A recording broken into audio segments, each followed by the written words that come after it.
All right, so we've got the infamous, I think that's the right choice of words, not famous, but infamous Brandie Park on the call. And so, Brandie, of course, we appreciate your time and your wisdom. I mean, the last time you were with us, there was just so much great feedback. I mean, just your thoughts on recruiting. Not sure if you remember that call, but we certainly do. So we appreciate you. Well, I will tell you this, that what I'm really happy about is not just that call, but the information I got from that speaker who was actually a recruiter for, the government hires him to recruit people for different businesses. The information that he shared with me in my business group, I'm just really happy that it has. So many people texted me afterwards and were like, this has changed my business. And that's what it's all about, right? Like acquiring new information that we can share with others and help them grow their businesses. So to me, that was like the big win. Awesome. Yeah, awesome. Yeah, I mean, it's great that those are like transferable skills you can pull from other businesses and industries, and how it just plays out in our business. I remember when we took situational leadership, I'm like, was Ken Blanchard in our business or something like that? Like, it's like he wrote it for our company, yet obviously it applies everywhere. So but I thought felt the same. I Go felt ahead. the same way about, and he's like old and retired now, whatever.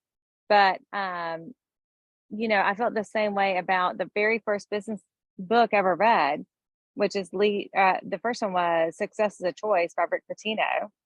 And his follow-up book, Success is a Choice, how you feel about basketball coaches or whatever. But I felt like both of those books were written for our business as well. So, and they're, over 20 years in print, but they're still very applicable, I think, today. Oh, for sure.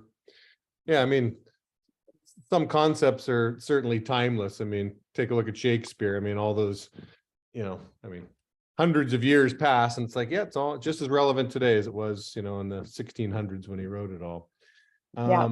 But I thought I'd start off just, you and I were obviously, connecting before this call, but obviously I'm really intrigued with, Ed Cunliffe's success and many of his owners. I mean, we had, Justin Hageman on, a couple weeks ago, and we're getting Cooper on soon. It's just amazing. Like some of these, Ed sends me an email every week. I'm sure you see it as well too, with his like high roller list. And it's like just crazy numbers, right? Like, okay, 60, I think Cooper's just got a wire for like $65,000 or something. He's a rookie owner.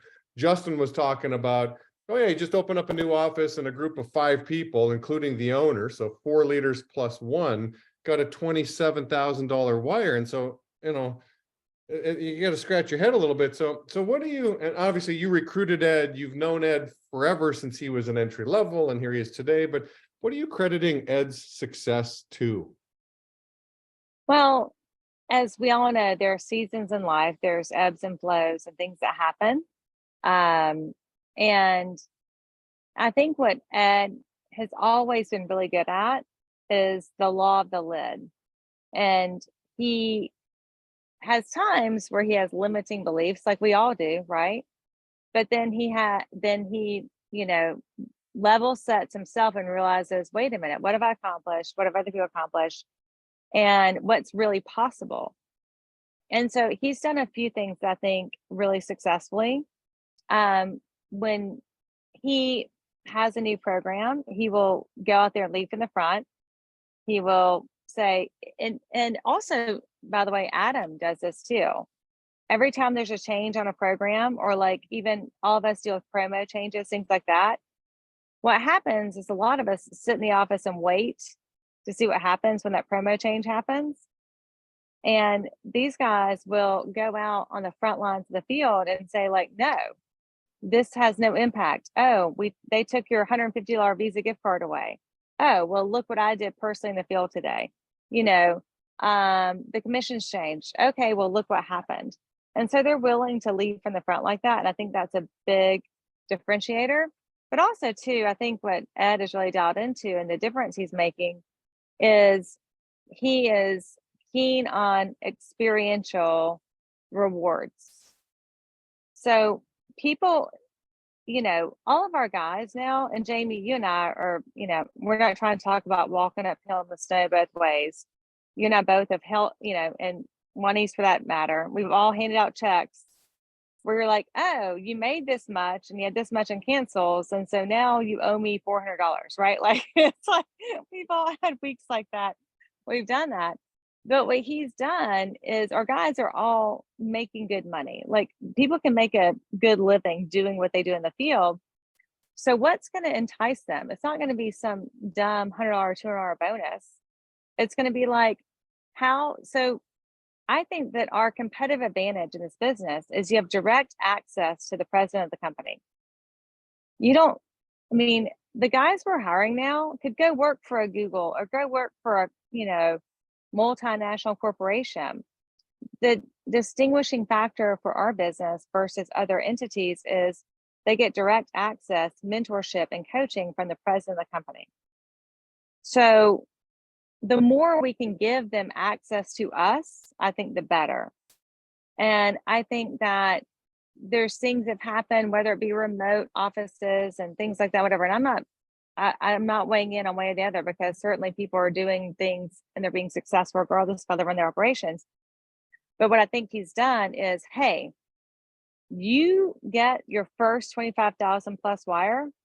That Friday after that, when that wire comes in, I will be in your office. I will be there. I will show up. And that's like a level set one. And then beyond that, it's like with these guys are so competitive internally. It's like, oh, that's cute. You got a $30,000 wire, but Cooper got a $65,000. Like, it's just level setting, up to the next level. But the biggest thing I think is it's not a shaming competition. It's not trying to make people feel bad about themselves. We don't want people to do that. It's elevating those who are successful. And that's what, to me, is the biggest change that I've seen, Jamie, in our company, history and how we operate and how we coach people is like, let's just celebrate the wins, right? Like, we all have seasons, like, and let's not make people feel bad about themselves when we're not where they want to be. And also, how can I show up in the best way as a coach and mentor to help you reach your highest level? I just honestly had it this past week. I was on some calls with some of my second gens, and they're getting some wins, but they've had a lot of struggles and they're finally getting some wins. And so what's fun about it is they are so appreciative because they understand the difference, right? It's not like they start out the gate strong and whatever. They are appreciative because of where they are right now. So yeah, but I know you're talking about Bailey with her wire. Like, she's from Cooper's office. She's awesome. I love her. But a lot of that is, so Ed is doing a great job of elevating everybody for sure. And I think the coaching is on point. But beyond that, I think the other part of that is it's the best kind of competition where people aren't tearing each other down. They're actually lifting each other up, and people are genuinely happy for each other. It's like, this is so fun.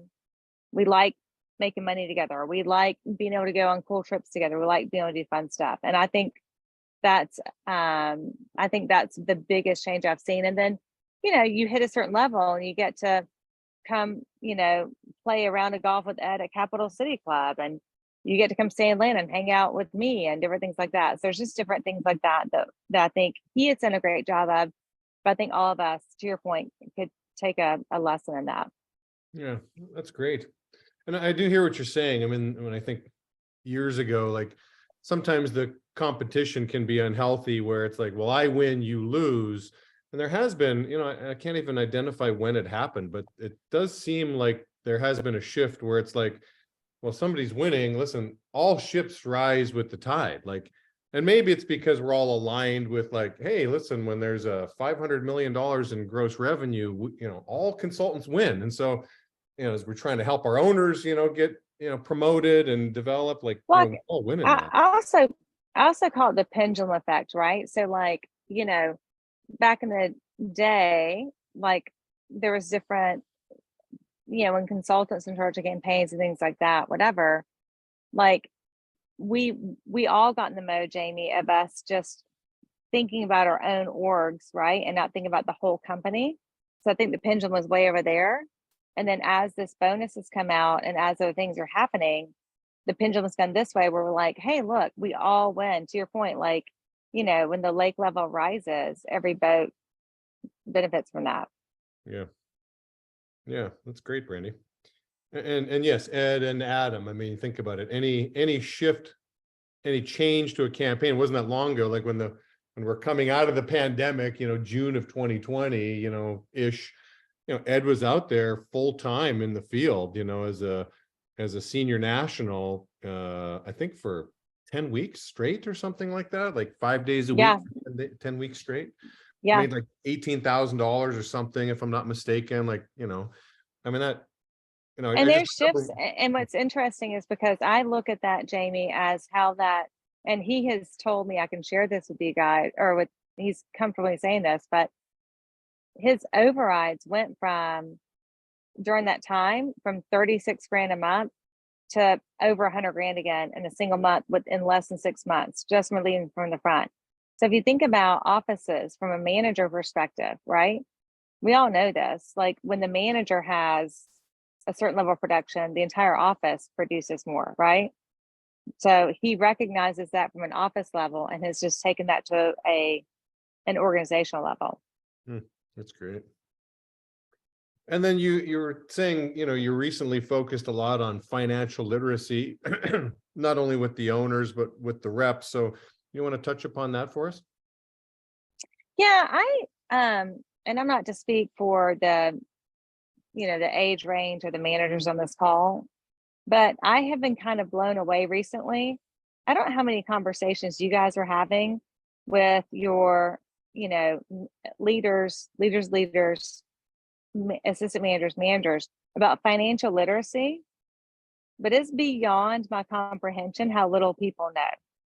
I'll give you an example. I was literally talking to a manager who's 27 years old, and I was asking about his debt, like what kind of debt do you have? What do you owe? Blah, blah, what are your interest rates? He was completely clueless. And I'm not kidding, and hopefully you guys aren't dealing with this, but literally he's like, oh, well, I have $1,500 in the bank. I'm like, okay, great. He had a credit card with a $1,500 limit and thought that was money in the bank. I'm not kidding, y'all. Like, cannot make this up. And this is not a Southern boy. Y'all can talk about people not being smart in the South. This is someone in the Northeast, okay? So, like, I realized, like, wait a minute, what are people teaching their people about financial literacy? And so, you know, I had to level check and take a massive rewind and say, okay, all right, your moving crew, what are these people, what do they have saved? Their deposits for their, you know, apartments, you know, what does this look like? I mean, we haven't, used to back in the day, there was only federal loans for student loans. Well, now they have privatized the student loan situation. There are people in your offices right now that I guarantee have over $50,000 worth of student loans at 24% interest. I guarantee it. I guarantee it. But these are the conversations we're not having. And so the other part of that is when they get into management, people think they just make more and the debt goes away. But if you don't learn how to manage your finances, as we all know, at the rep level, it doesn't fix it later on. And so don't promote out a problem. Don't get someone to that level of management and be like, oh, wait, you have $100,000 in student loans? Wait, your break even is $1,500 a month or a week? Like, just my whole point with that, Jamie, is like I was kind of shell shocked with, you know, what I've recognized recently about their finances, how little they know, how little education is happening around that. And so I think it starts at the rep level and educating them on, hey, you know, what's your budget? You know, what's your runway? No one knows what a runway is anymore. I'm like, you have to have 2 months worth of your break even point saved or else you're dead in the water, you know. And what does that even look like? Don't go in the gas station, just pay at the pump. Like, you know, don't pay $4 that bottle of water, just buy a case of water. Just, I know it sounds so dumb and so simple, but I think we can get caught up in, and, you know, my dad has said this before, some people get caught up in the appearance of things versus the reality of the situation. And so I grew up on a dairy farm where the appearance of things was not great, right? We had my dad had a lot of debt. He had a lot of land, a lot of overhead. We didn't have fancy cars or things like that. But the reality of the situation was he, he had assets. Our business is a cash business. We don't have assets. So we have to teach people how to manage their finances accordingly. And you don't get good with money once you have money. You get good with money because you have no money. And so I just think it's like, I was shell shocked this second gen outside deal I'm opening up. And I'm like, wait, you have $100,000 in student loan debt and your interest rate is 24,000 or 24%. Wow. Right. Like think about that level of break even on top of. It's just like, so I think we need to have those conversations with people and drill down to it and teach them, because I always say it could be 3 days, 3 weeks, 3 months that someone's in the business. But I firmly believe that everybody that comes in contact with anyone we work with, they are far more employable after they leave us and meet us than before they met us. I feel good about every relationship because I still chalk it up as a win. Like, you got to hang out with us. There's no way you didn't get something that was a transferable skill as a result of being with us. So I just think like financial literacy is a big part of it. And I think, I'm speaking for myself, but I just assume that's something that's taught. But my parents were entrepreneurs and we looked at things differently. I would say the vast majority of our people, especially Jay, someone referred it to the roaring 20s after the pandemic. And I see a lot of our people like, what's most important is the Instagram photo of them out at a restaurant and doing this and doing that, and not about like, what's actually your bank account? Like, do you have any money saved? And like people that are making $80,000 to $100,000 a year still have credit card debt. I'm like, that's the idiot tax. Like, why are you paying interest on something when you can pay it off? And I'm just saying, like, I think cash equals confidence. And I think we can lose good people in the business because we're not having the right conversations with them. Not a long time ago, but 10 years ago, I was running an office and this girl came in. She's like, I'm so stressed out. Like, I have to quit. I can't do this anymore. I'm like, okay, why? She's like, I've got so much on my plate. I had her make a list of the things that were stressing her out. And if anyone wants to unmute, feel free. But I'll give you a guess on how many things were on that list that were causing her to want to leave the business.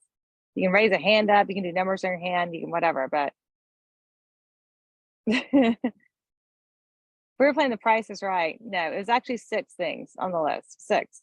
One of which was writing a thank you note to her aunt. Okay.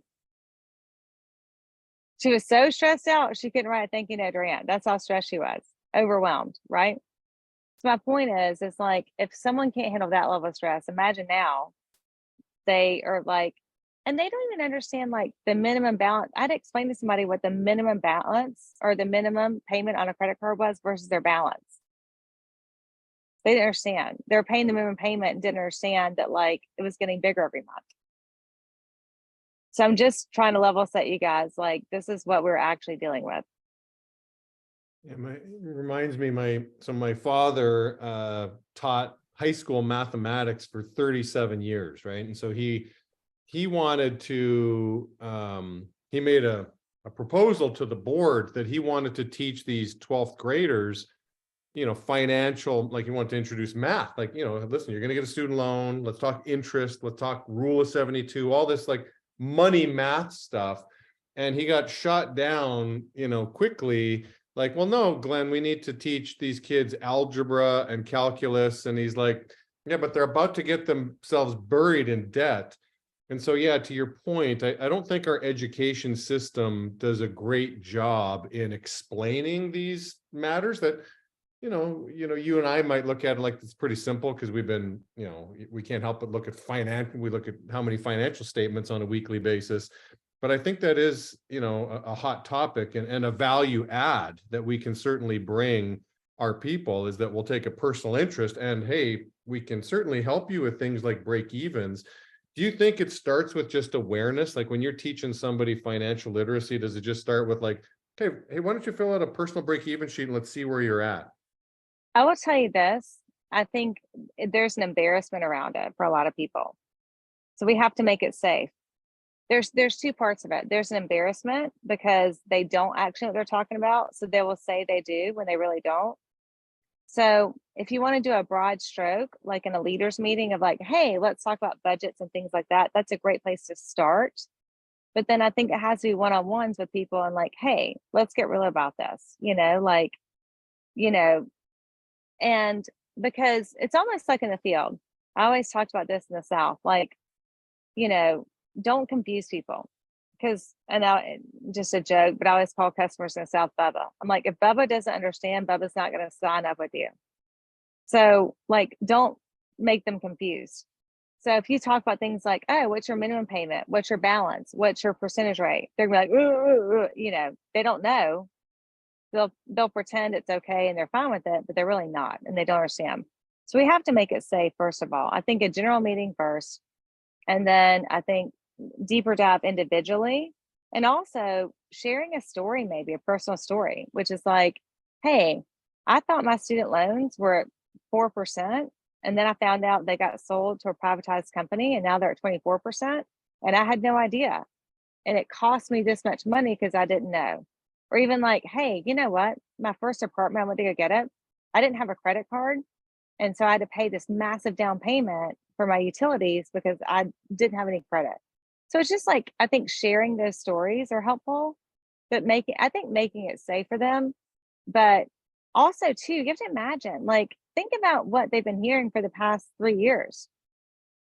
PPP loans, ERTC, the government bail you out. You'll get $900 a week for doing nothing, even though you're a barista, right? So, like, they're used to someone saving their ass. And I think it's important to say, like, look, those days are gone. No one's going to pull you up by your bootstraps but yourself. And so what does that look like? And moving forward. So I think, had the pandemic not happened, they might have had a little more financial literacy, but I'm realizing they're so used to the bailouts and the safety net that they're not used to having to like plan and budget. They just think someone else is going to take care of it later.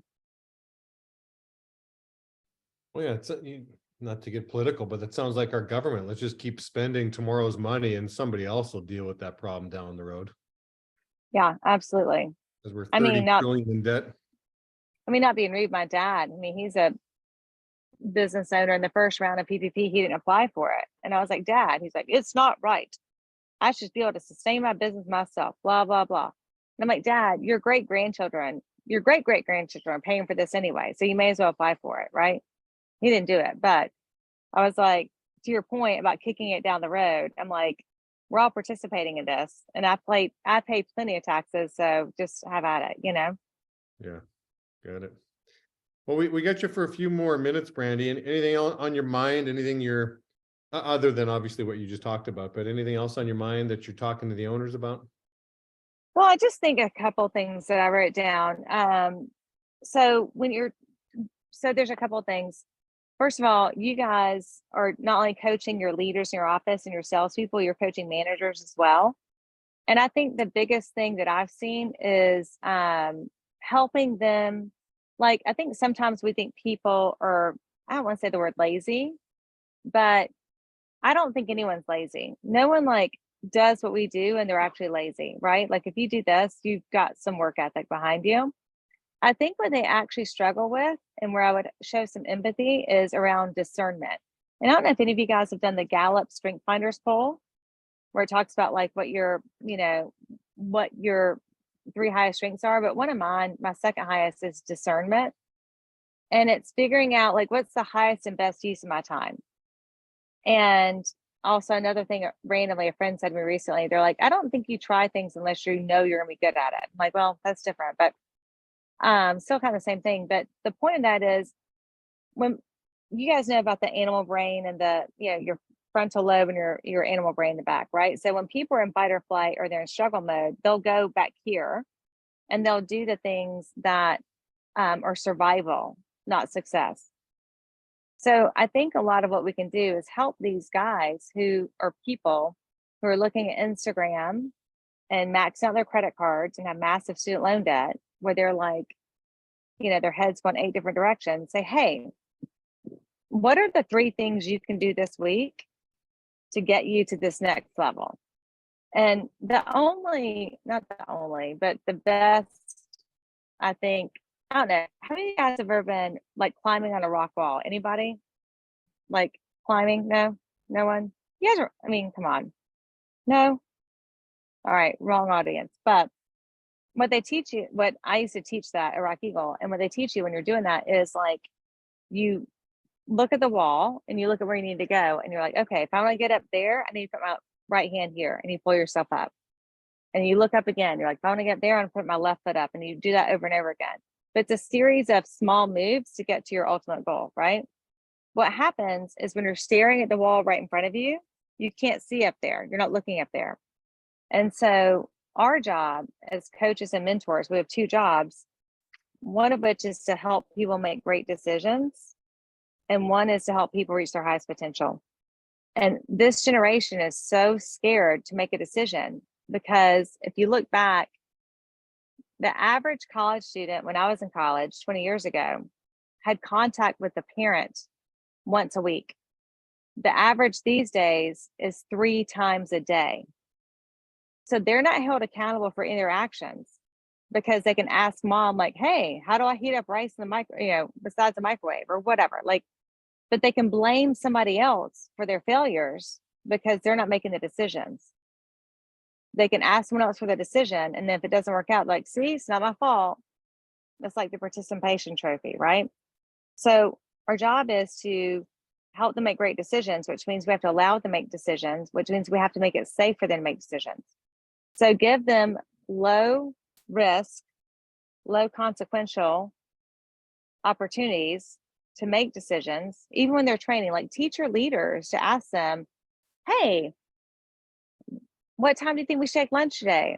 Or where do you think we should go for lunch? Or whatever, like a low consequence choice. And then when they make the right choice, you over promote it. You're like, oh my God, that's exactly what I would have done. I would have gone there or done that or whatever. But you get them comfortable making decisions and reinforcing that they have the chance to, because otherwise you're going to have employees in your office the whole life, right? They're not going to be comfortable making those decisions. Another thing is to, exactly what we talked about Ed earlier, is help people reach their highest potential, right? So like help them raise the bar of what they thought they could accomplish or what they thought they could do. And so, I think the biggest thing is like so when people are back here in fight or flight, hey, let's just focus. What are the 3 biggest rocks you want to do this week? Like help them narrow it down, right? Like you don't have to change the world this week. If you get 5% better every week, you have massive, consequences for the positive and massive improvement over the long term. And so I just think like, I'm really realizing that even the most, I think, impressive assistant managers and managers, I'm seeing them have a failure to launch because they have not learned those skills. And I just think back, like if we had taught them those skills as leaders in the field, how much, faster could they matriculate to manager, promoting manager, consultant, right? So that's what I look at, is I think it's learning what's the discernment to me is the highest and best use of my time and purpose. The other part of that is how are we educating people and helping them elevate? And then how do we use our skill? Some people say time, treasure, talents, but how to use those resources to help people reach their highest potential. That's great, Brandie. It reminds me of, Joanne's like, she's like, I want to give the kids options. Like, do you want to have the green bowl today or do you want to have the yellow bowl? Like just empowering them as children to make those little choices that don't have big consequences. So they're not. You have no idea how strong that is, Jamie. I mean, I know it sounds so silly. You're like, that's weird. I'm like, no, it makes a massive difference. Even that little, like, give them the option to make that decision, because it makes it safe. Because otherwise, like, that's not, I'm telling you, that's not really happening in real life. Yeah. Yeah, it's great. Well, Brandie, we hope to get you back again real soon. Enjoy your time in the Appalachians. I'm not sure what you call that region of the world you're in right now. Blue Ridge, but yeah, Blue I'll Ridge. show you the creek. You want to see the creek? Sure. I love about it. Sure. If you froze. Oh, little Did you creek. see it or no? Didn't I catch up? Yeah, I saw a little river in your backyard. Yeah. Oh, very nice.